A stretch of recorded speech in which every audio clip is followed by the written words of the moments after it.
Hello, Aries, Sun, Moon, Rising, and Venus signs. Kamusta kayo? Sana po nasa mabuti kayong kalagayan. Welcome back po sa Star Tarot. Kung bago kayo dito, welcome din kayo. Thank you for your support. I truly appreciate it. God bless you all, Aries. Paunang mensahe po ninyo. Spirit has your back. Ayan. So, this is guarantee sa inyo, no? Na yung universe, yung Panginoon has your back. Nandiyan siya, no? Lagi sa tabi mo and para sa iyo. Yung ganon. Kaya wag kang matakot, no? Walang dapat na ikatakot, walang dapat na ikakaba, 'di ba? Kasi sagot ka, no, ng divine universe.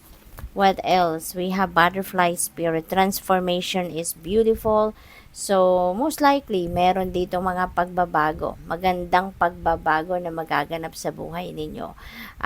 This could be in any area of life, no? Pwedeng sa lahat ng area na buhay ninyo, merong magagandang pagbabago. This could be a turning point sa buhay ninyo na kung ano man kunyari, yung mga um, pinagdadaanan ninyong mahirap na sitwasyon, this is the time na maaaring mag-transform na itong sitwasyon ninyo for the better. Mag-i-improve na for the better, no?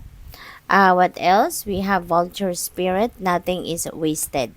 Ayan. So, walang nasasayang, no? Walang nasasayang na pagkakataon, experience, or panahon, no, sa buhay natin. Lahat ng nangyayari sa buhay natin ay may halaga, importante, no, may purpose, yung ganon. Kaya walang nasasayang.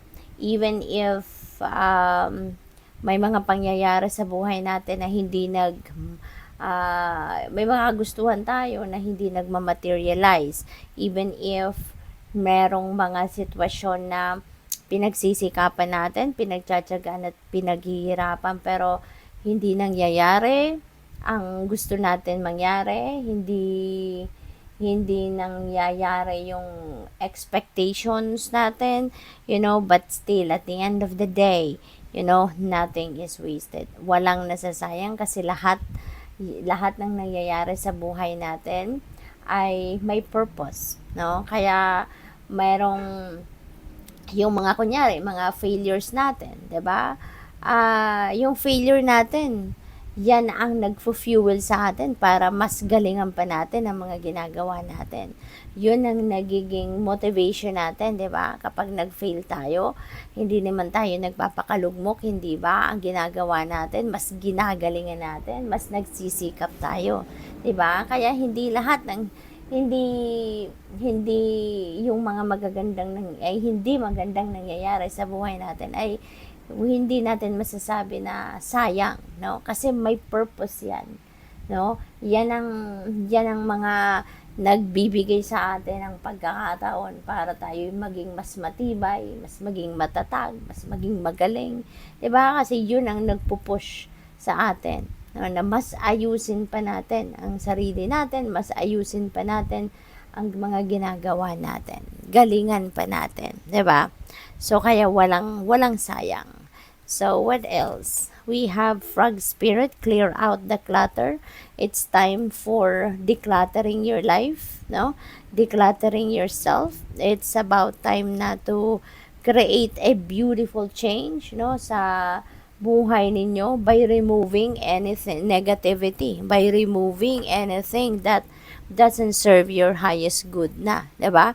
Para magkaroon na kayo ng room, no, para sa mga mabubuti, magaganda at maayos na pangyayari, tao or sitwasyon sa buhay ninyo. Pwedeng yung paglilinis na to, pagtatanggal ng mga basura, mga kalat, mga negativity sa buhay natin, that could start, no, sa ating personal level. So there could be a personal transformation happening, 'di ba? At saka after that, then maybe yung pagbabago yan, may paglilinis na yan on the inside, ano din yan, mag-expand, no, sa inyong outside world, no? So which is good. So tignan natin kung ano pa ang mga mensahe para sa iyo.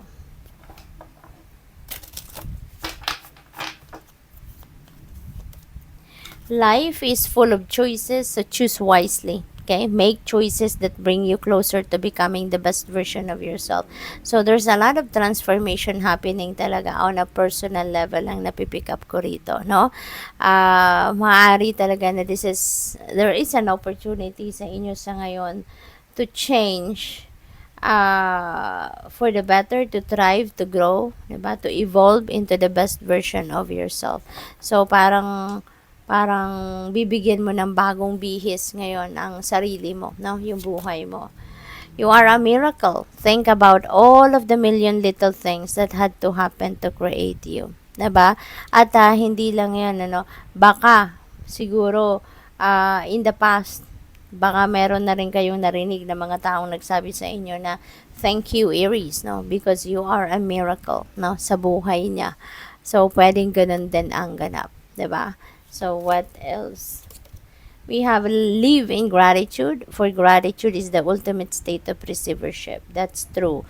Kaya importante din ito, napakatandaan natin ito, Aries, na wag tayong makakalimot na magpasalamat. Every day, no, kapag pagising natin, you know, pagdilat ng mata natin, or even, no, pagdilat ng mata natin, bastang gising na yung diwa natin, let's pray in gratitude, no? Yun ang una-una nating dapat na ginagawa, ang pagdadasal ng pasasalamat, no? For everything. Kasi when you live in gratitude, when you project gratitude attitude all the time, no? Nagbubukas kayo niya ng floodgates of more blessings, of more abundance and more prosperity, no, into your life.